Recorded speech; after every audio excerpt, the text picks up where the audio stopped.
Nikodemus dan perempuan Samaria. Siapapun kita, Tuhan bisa memakai kita untuk hormat dan kemuliaan-Nya. Bahkan ketika kita masih dalam lembah kekelaman. Nah, seringkali Tuhan. Shalom my friend.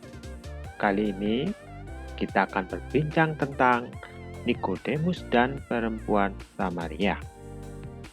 Saya percaya bahwa sebagian besar sudah mengetahui kisahnya.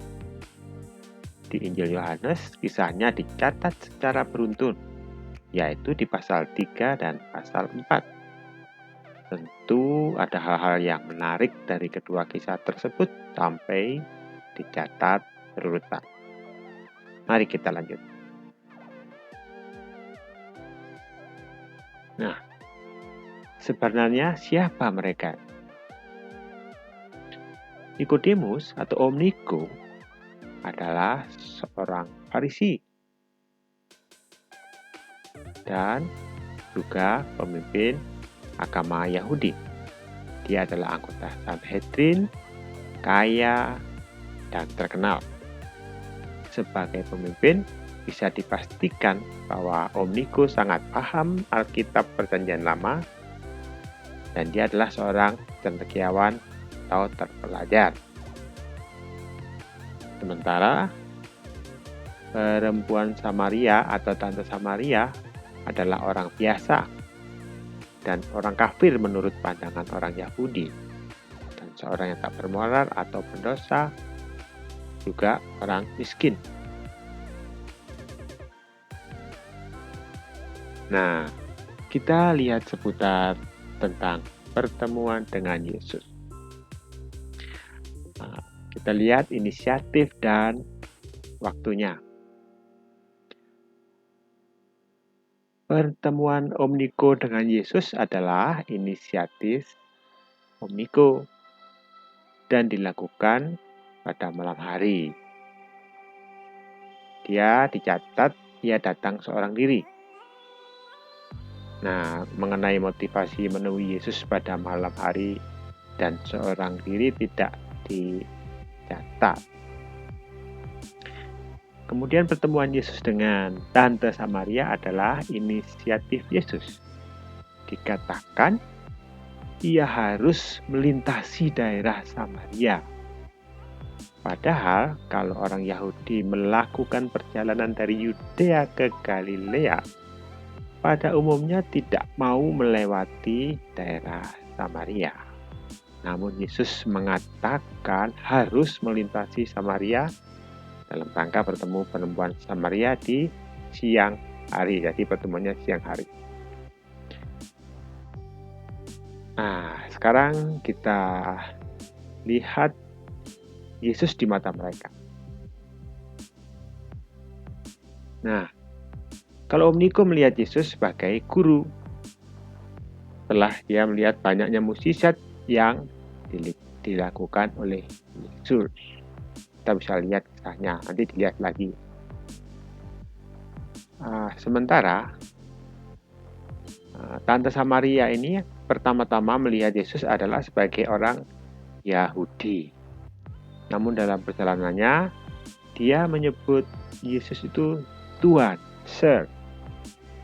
Nah, setelah mengungkapkan, meningkat menjadi Nabi. Jadi dia tahu sekarang sebagai Nabi. Dan akhirnya, terakhir dia mengetahui bahwa Yesus adalah Mesias.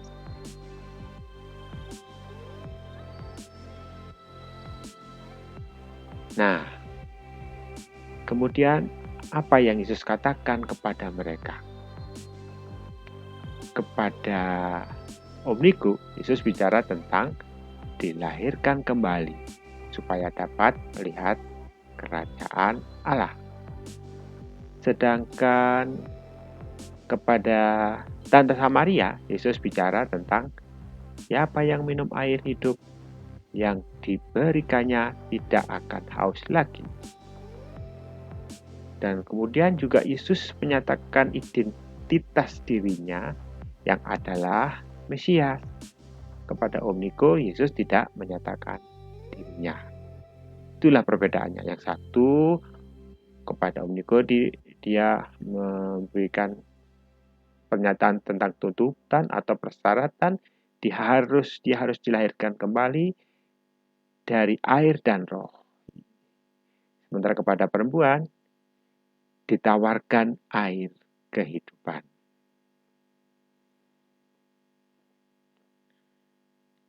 Kemudian responnya atau output dari pertemuan itu. Saat itu Nikodemus, Om Niko, tidak dicatat kelanjutannya setelah pertemuan. Namun di akhir hidupnya Yesus di dunia, Nikodemuslah yang mengurus penguburan Yesus bersama dengan Yusuf Arimatea.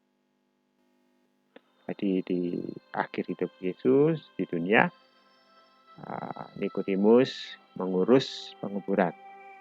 Sedangkan respon dari Tante Samaria, dia bersuka cita, kemudian pergi ke kota mengabarkan bahwa dia sudah bertemu Mesias. Mendadak jadi penginjil. Hasilnya apa? Banyak orang Samaria percaya Yesus akibat perkataan Tante Samaria. Nah, apa yang bisa kita lihat dari hal tadi ya?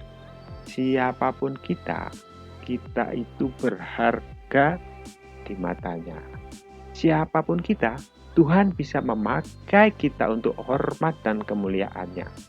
Bahkan ketika kita masih dalam lembah kekelaman. Nah, seringkali Tuhan memakai yang lemah, yang tidak berpendidikan atau berpendidikan rendah untuk melakukan pekerjaannya. Bahkan murid-murid Tuhan Yesus pun kebanyakan nelayan. Seringkali Tuhan memakai hal-hal yang sederhana. Nah, ini seperti ini. Dengan tulang rahang saja, tulang rahang keledai, 1000 orang tumbang oleh Simson. Itu karena Tuhan. Dengan umban dan batu kali, Daud mengalahkan Goliat. Itu juga karena Tuhan. Hanya dengan trompet, tembok Yeriko runtuh. Dan masih banyak hal-hal lagi yang luar biasa yang Tuhan buat, yang menurut mata manusia ini seolah-olah tidak mungkin. Itulah Tuhan kita, Tuhan yang hebat.